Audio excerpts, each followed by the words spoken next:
ಮತ್ತೊಂದು ಎಕ್ಸ್ಕ್ಲೂಸಿವ್ ಆದಂತಹ ಸುದ್ದಿ. ಇದು ಬಹಿಷ್ಕಾರ ಪದ್ಧತಿಗೆ ಸಂಬಂಧಪಟ್ಟಿದ್ದು ರಾಜ್ಯದಲ್ಲಿ ಇವತ್ತಿಗೂ ಸಹ ಜೀವಂತವಾಗಿದೆ ಬಹಿಷ್ಕಾರ ಪದ್ಧತಿ. ಶಿಕ್ಷಣ ಸಚಿವರೇ ಇತ್ತ ನೋಡಿ ನಿಮ್ಮ ಕ್ಷೇತ್ರದ ಜನರ ಪಾಡನ್ನು.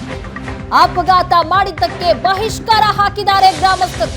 ಶಿಕ್ಷಣ ಸಚಿವರೇ ನಿಮ್ಮ ಕ್ಷೇತ್ರದಲ್ಲೇ ಈ ರೀತಿಯಾಗಿ ಜನ ಪಡ್ತಾ ಇದ್ದಾರೆ. ಅಪಘಾತವನ್ನ ಮಾಡಿದ್ದಕ್ಕೆ ಗ್ರಾಮಸ್ಥರು ಬಹಿಷ್ಕಾರ ಹಾಕಿದ್ದಾರೆ. ಸರೋಜಮ್ಮ ಕುಟುಂಬಸ್ಥರಿಗೆ ಬಹಿಷ್ಕಾರ ಹಾಕಿದ್ದಾರೆ ಗ್ರಾಮಸ್ಥರು. ಸರೋಜಮ್ಮ ಕುಟುಂಬಸ್ಥರನ್ನ ಮಾತಾಡಿಸಿದ್ರೆ 1000 ರೂಪಾಯಿ ದಂಡ ಕೊಡ್ಬೇಕಾಗತ್ತೆ. ಯಾರಾದ್ರೂ ಇವ್ರ ಕುಟುಂಬಸ್ಥರ ಜೊತೆ ಮಾತಾಡಿದ್ದೆ ಆದ್ರೆ 1000 ರೂಪಾಯಿ ದಂಡ ಕೊಡ್ಬೇಕು.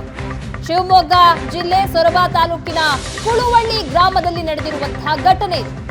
ಅಪಘಾತ ಮಾಡಿದಂತಹ ಒಂದೇ ಒಂದು ಕಾರಣಕ್ಕಾಗಿ ಗ್ರಾಮದಿಂದ ಬಹಿಷ್ಕಾರ ಮಾಡಲಾಗಿದೆ. ಗ್ರಾಮದ ಯಾರೂ ಸಹ ಇವರ ಕುಟುಂಬದವರ ಜೊತೆ ಮಾತನಾಡುವಂತಿಲ್ಲ. ಮಾತಾಡಿದ್ರೆ 1000 ರೂಪಾಯಿ ದಂಡ. ಸರೋಜಮ್ಮ ಮಗ ಕಾರಿನಲ್ಲಿ ಹೋಗುವಾಗ ಅಪಘಾತ ನಡೆದಿತ್ತು.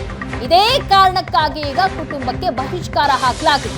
ಸರೋಜಮ್ಮ ಮಗನ ಕಾರಿನಿಂದ ಅಪಘಾತದಲ್ಲಿ ಸಂಬಂಧಿ ಸಾವಿಗೀಡಾಗಿದ್ದಾರೆ. ಸರೋಜಮ್ಮ ಮಗನಿಗೆ ಜೈಲಾಗಿದೆ. ಈ ಕಡೆ ಕುಟುಂಬಸ್ಥರಿಗೆ ಬಹಿಷ್ಕಾರ. ಕೈ ಮುಗಿದು ಕೇಳ್ತೀವಿ, ನ್ಯಾಯ ಕೊಡಿಸಿ ಅಂತ ಬಡ ಕುಟುಂಬ ಅಳಲ್ ತೋಡ್ಕೊಳ್ತಾ ಇದೆ. ಮಗ ಮಾಡಿದ ತಪ್ಪಿಗೆ ಕುಟುಂಬಸ್ಥರಿಗೆ ಗ್ರಾಮಸ್ಥರಿಂದ ಬಹಿಷ್ಕಾರದ ಶಿಕ್ಷೆ. ಮನೆಗೆ ನುಗ್ಗಿ ದಾಂಧಲೆ ಮಾಡಿದ್ದಾರೆ. ಜಮೀನಿನಲ್ಲಿದ್ದ ಬೆಳೆಯನ್ನ ಧ್ವಂಸ ಮಾಡಿದ್ದಾರೆ ಗ್ರಾಮಸ್ಥರು. ಸೊರಬ ಪೊಲೀಸರು ಎಸ್ಪಿಯನ್ನ ಭೇಟಿ ಮಾಡಿದ್ರು. ಇದುವರೆಗೂ ಸಹ ನ್ಯಾಯ ಸಿಕ್ಕಿಲ್ಲ. ಶಿವಮೊಗ್ಗ ಡಿಸಿ ಗುರುದತ್ತ ಹೆಗಡೆಯನ್ನ ಭೇಟಿ ಮಾಡಿದ್ದಾರೆ ಸರೋಜಮ್ಮನ ಸಮಸ್ಯೆಯನ್ನ ಆಲಿಸಿದ್ದಾರೆ ಶಿವಮೊಗ್ಗ ಡಿಸಿ ಗುರುದತ್ತ ಹೆಗಡೆ.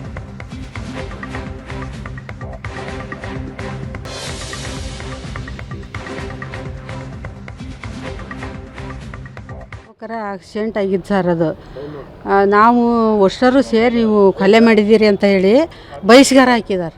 ಮನೆಯಾಗ ಬಹಿಷ್ಕಾರ, ಊರಾಗ ಬಹಿಷ್ಕಾರ ಹಾಕಿ ಅಲ್ಲಿ ತೋಟ ಗೀಟ ಎಲ್ಲ ನಾಶ ಮಾಡಿ ಇದು ಬೋರು ವೈರು ಎಲ್ಲ ತಕ್ಕೊಂಡೋಗಿ ದೇವಸ್ಥಾನದಾಗ ಇಟ್ಕೊಂಡು ನಮಗೆ ನೀರು ಎಲ್ದಂಗೆ ಮಾಡಿ ದನ ಕರ ಎಲ್ಲ ಮಾರ್ಕಿಂದು ಆಮೇಲೆ ಒಂದು 2,000 ಮೀನು ಇದನ್ನ ಮಾಡಿದ್ದೀವಿ, ಕೃಷಿ ಹೊಂಡ ಮಾಡಿ ಅದನ್ನು ಹಿಡ್ಕೋಗಿದ್ದಾರೆ. ಕೋಳಿ ನಾಯಿ ಹೊಡೆಸಾಕಿದ್ದಾರೆ, ಸಾಯಿಸಿದ್ದಾರೆ. ಕೋಳಿ ಹಿಡ್ಕೋಗ್ಯಾರ. ಆಮೇಲೆ ಜೋಳ ಮುರ್ಕೊಂಡು ಹೋಗಿದ್ದಾರೆ. ಭತ್ತನ ಊರನರು ಮಾಡ್ಯಾರ. ಆಮೇಲೆ ಭತ್ತನ ದನ ಕುರಿ ಎಲ್ಲ ತಿನ್ನಿಸಿ ಭತ್ತನೂ ಎಲ್ದಂಗೆ ಮಾಡ್ಯಾರ ಸರ್. ಬಹಿಷ್ಕಾರ ಹಾಕಿಂದು ಮಾಡಿದಾರೆ ಸರ್ ಅವರು. ಅವರಿಗೆ ನಮಗೆ ಮಾಲ್ ಹಾಕಿದ್ದಾರೆ. ಏನಕ್ಕಂದ್ರೆ ನೀವು ಕೊಲೆ ಮಾಡಿರಿ ಅಂತ ನಮ್ಮ ಮಾಲ್ ಮಾಡಿದ್ದಾರೆ. ಹಂಗೆ ಅಲ್ಲಿ ಆಕ್ಸಿಡೆಂಟ್ ಆಗೈತಲ್ಲ ಸರ್, ಅವರಿಗೆ ಆಕ್ಸಿಡೆಂಟ್ ಮಗ ಮಾಡಿದಾನ ಬರ್ಬೇಕಾರ ಅಂತ ಹೇಳಿದೀವಲ್ಲ.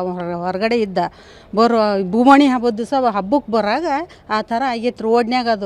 ಅದು ನಮ್ಮನ್ನು ಅಷ್ಟರನ್ನು ಸೇರಿಸಿ ಊರನವರು ಬಹಿಷ್ಕಾರ ಹಾಕಿಂದು ಊರನವರೆಲ್ಲ ಸೇರಿ.